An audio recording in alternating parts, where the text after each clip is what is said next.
For today's video mga kaisla ay mangunguha tayo ng hito or catfish para uulamin natin gamit ang kuryente. Pero bago yan, ipapakita muna namin sa inyo ang lugar na aming dinaanan papunta sa lawa kung saan kami mangunguryente ng isda. Ang video ito mga kaisla ay late upload na at kuha ito noong panahon ng El Nino. Makikita ninyo sa aming paligid na biyak-biyak na ang lupa at wala nang damong nabubuhay kahit isa. Ang lugar na ito ay isang palayan. Malapit ito sa lake kaya lagi itong may tubig, pero dahil sa tag-init, natutuyo ang palayan na ito at tataniman lang ito ulit pagdating ng tag-ulan. Kasama nga pala natin sila Casey at Jeffrey.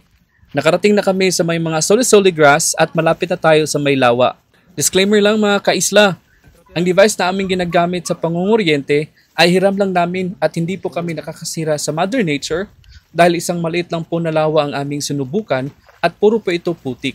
Ang soli-soli grass mga kaisla ay isa sa pinagmamalaki ng isla ng Camotes na source ng hanap buhay namin dito. Ginagawa pa itong banig at mabibenta sa halagang 100, 150 to 200 pesos. Depende sa haba at kapal ng banig na mapuproduce. Paki-comment na lang kami sa baba mga kaisla kung gusto nyo makita kung paano ang paggawa ng banig gamit ang soli-soli.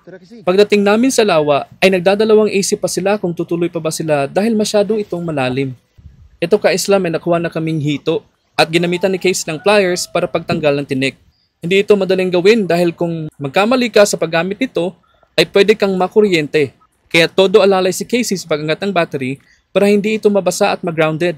Hindi lang pala kami ang nangunguha dito mga kaisla dahil pagdating namin ay meron nang nauna at meron na silang huli na halos isang balding hito at halwan. Maliit lang ang lawang ito pero marami itong isda sa ilalim dahil ang mga hito ay nabubuhay pa rin kahit putik na lang ang matitira sa lawa. Fast forward mga kaisla, after 1 hour ay marami-rami na ang aming nakuha at umuwi na para maluto ang aming mga nahuling isda. Sinauli na namin ang battery at naglinis ng katawan. Spicy ginataang hito pala ang naisip naming luto mga kaisla para sa mga huli naming mga isda. Una, gisahin ng bawang, red onion at isunod ang isang basong dinurog na siling labuyo. At ilagay na natin ang mga hito or catfish. Pinutulan pala namin ang ulo para malinis talaga dahil galing ito sa putik at may napansin kasi kami na parang bulate sa kanilang mga ulo banda. Sabi nila, normal lang daw sa mga hito na may ganon. Paki-comment na lang po kami sa baba mga kaisla kung totoo yun. Paki-share na rin po pala ng video ito mga kaisla para mas gaganahan pa kaming gumawa ng mga nakaka-good vibes na video para sa inyong lahat.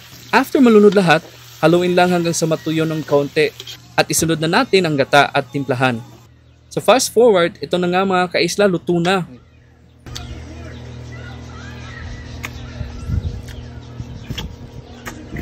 San Francisco,